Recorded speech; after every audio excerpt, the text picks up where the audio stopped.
जी काय एक तू नहसी, तू कवणे ठाई गा नससी, हे असो जैसा आहासी, तैसिया नमो.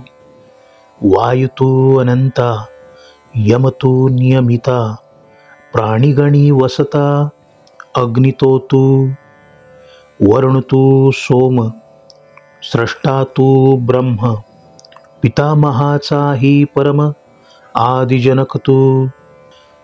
आणि कही जे जे काही, रूप आथी अथवा नाही, तया नमो तुझ तैसयाही, जगन्नाथा.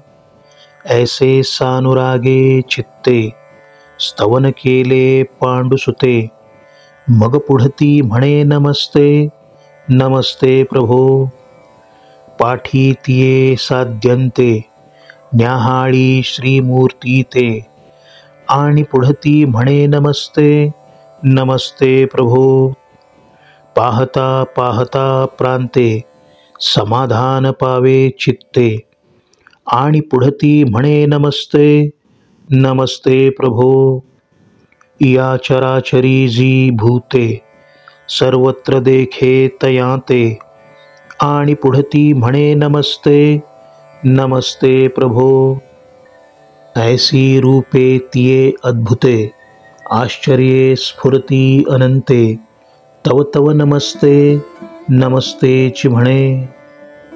या विश्वात तू नाहीस अशी एक तरी वस्तू आहे का रे? कोणत्या स्थळी तू नाहीस हे असो, मला एवढेच म्हणायचे आहे की तू जसा आहेस त्या तुला माझा प्रेम भारला नमस्कार.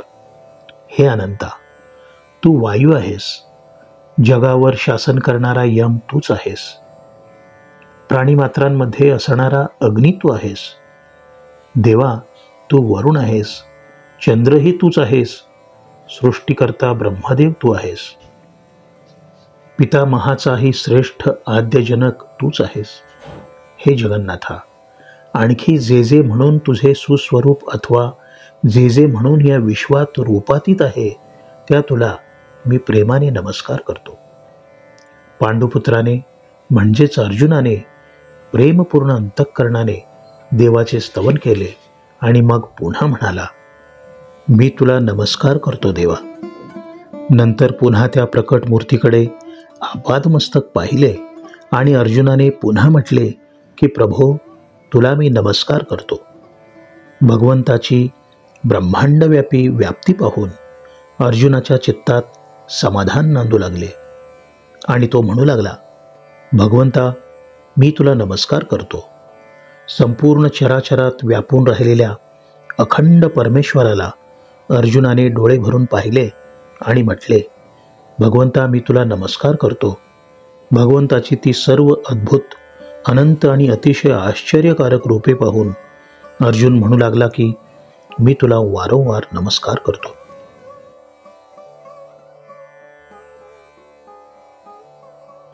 आणि स्तुती नाठवे, आणि निवांतुहीन बैसवे, नेण कैसा प्रेम भावे, गाजोंची लागे. किंबहुना या परी, नमन केले सहस्त्रवरी, की पुढती म्हणे श्रीहरी, तुझ सन्मुखा नमो. देवासी पाठी पोट आथिकी नाही, येणे उपयोगी आम्हा काही, तरी तुझ पाठी मोरे याही, नमो स्वामी.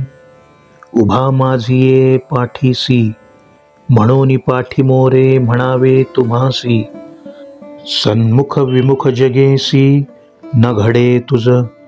आता वेगळा लिया अवेवा, नेणे रूप करू देवा, म्हणून नमो तुझ सर्वा सर्वात्मका. जी अनंत बळ संभ्रमा, तुझ नमो अमित विक्रमा, सकळ काळी समा सर्वरूपा. आघविया आकाशी जैसे, अवकाशची होऊन आकाश असे, तू सर्वपणे तैसे, पातलासी सर्व. किंबहुना केवळ, सर्व हे तूची निखिळ, परीक्षीरार्णवी कल्लोळ, पयाचे जैसे. म्हणून या देवा तू वेगळा नवसी सर्वा, हे आले मज सद्भावा, आता तूची सर्व. ज्ञानदेव म्हणू लागले की श्रोते हो, अर्जुनाला भगवंताची स्तुती दुसऱ्या कुठल्या अलौकिक पातळीवर करावी हे समजेना आणि नमस्कार करण्याव्यतिरिक्त गप्पही बसवेना. कसा काय कोण जाणे, परंतु तो अत्यंत प्रेमाने नुसता भगवंताचा नामघोषच करू लागला.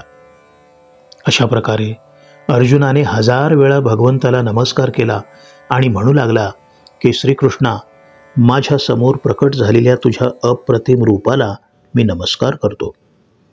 देवाला पाठ आणि पोट आहे की नाही असा विचार करण्याची आम्हाला गरजही नाही आणि कर्तव्यसुद्धा आम्हाला वाटत नाही.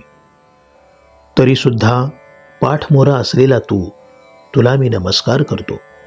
देवा, तू माझ्या पाठीशी समर्थपणे उभा आहेस म्हणून तुला पाठमोरा म्हणायचे इतकेच. परंतु या विश्वाला तू सन्मुखही नाहीस आणि विमुखही नाहीस. देवा, मी तुझ्या सर्व अवयवांचे वर्णन करू शकत नाही. म्हणून हे सर्वेश्वरा, सर्व व्यापका, माझा तुला नमस्कार. अपार सामर्थ्याचे बळ तुझ्यापाशी आहे. ते किती आहे हे मोजता येत नाही. परंतु सर्व काळी सम असणाऱ्या सर्वांच्या देवा, मी तुला नमस्कार करतो. जसे माथ्यावरले आकाश सर्व काळ अवकाशात अवकाश होऊन असते, त्याप्रमाणे हे सर्वात्मका, तू सर्वत्र व्यापून आहेस. किंबहुना मी म्हणेन की भगवंता, की क्षीर समुद्रामध्ये जशा दुधाच्याच सर्व लाटा असतात ना, त्याप्रमाणे सर्व केवळ तूच आहेस. म्हणून देवा, तू सर्वांहून भिन्न नाहीस हे माझ्या पूर्णपणे अनुभवाला आले आहे. तूच सर्व काही आहेस हे मला पटले आहे. परी ऐसिया तू ते स्वामी, कहीच नेणो जी आम्ही, म्हणून सोय रे संबंध धर्मी, राहाटलो तुझसी. आहा थोर वाऊर जाहले, अमृते सम्मार्जन म्या केले, वारिके घेऊन दिधले, कामधेनू ते. परिसाचा खडवाची जोडला, की फोडोनी आम्ही गाडोरा घातला, कल्पतरू तोडोनी केला उंपुशेता. चिंतामणीची खाणी लागली, तेणे वरी ओढाळे बोलांटिली, तैसी तुझी जवळीक धाडिली, सांगातीपणे. हे आजीचे पाहे पा रोकडे, कवण झुंज हे केवडे, परिपर ब्रह्म तू उघडे, सारथी केलासी. यया कौरवांचिया घरा, शिष्टाई धाडिलासी दातारा, ऐसा वणिजेसाठी जागेश्वरा, विकलासी आम्ही. तू योगियांचे समाधी सुख, कैसा जाणे चिनामी मूर्ख, उपरोधी जी सन्मुख, तुझसी करू. परंतु भगवंता, ब्रह्मांड व्यापी असलेल्या तुला आम्ही कधी ओळखलेच नाही रे. म्हणून तुझ्याशी सतत आप्त संबंधांच्या बरोबरीच्या नात्याने आम्ही वागलो. अरे रे, माझ्या हातून फार मोठी वावगी गोष्ट घडली. हाती आलेल्या अमृताने माझ्या अंगणात मी सडा संमार्जन केले. छोटे शिंगरू घेण्यासाठी घरची हक्काची कामधेनू देऊन टाकली. दैवयोगाने परिसाचा मोठ्यातला मोठा खडक हाती लागला तर तो फोडून मी पायाभरणीत घातला. दारचा कल्पवृक्ष तोडून त्या लाकडाची शेताला कुंपण घातले. चिंतामणी रत्नांची आम्हाला खाण सापडली तर ते न ओळखून मी ते दगड समजलो आणि त्या दगडांनी उन्हाळ गुरे हाकलून दिली. तशी भगवंता, तुझी अप्रतिम जवळीक लाभली तर तू जणू माझ्या शाळा सोबती आहेस असे समजून फुकट ती घालवली रे. लांबचे कशाला रे बोलू, आजचे या क्षणीचेच उदाहरण पाहना. केवढेसे हे युद्ध, माझ्या समोर तू प्रत्यक्ष प्रकट झालेले परब्रह्म. पण हे ठाऊक असतानाही मी तुला माझ्या रथाचा सारथी केले. अरे दातारा, या कौरवांच्या घरी आम्ही तुला शिष्टाईसाठी पाठवले. जगदीश्वरा, वाण सामान विकत घेण्यासाठी आम्ही तुझ्यासारख्या जागृत दैवताला विकले की रे. योगी पुरुषांचे तू समाधी सुख, परंतु मी इतका मूर्ख की मला हे सर्व काही कळलेच नाही. तुझ्याशी मी उपरोधाने बोललो.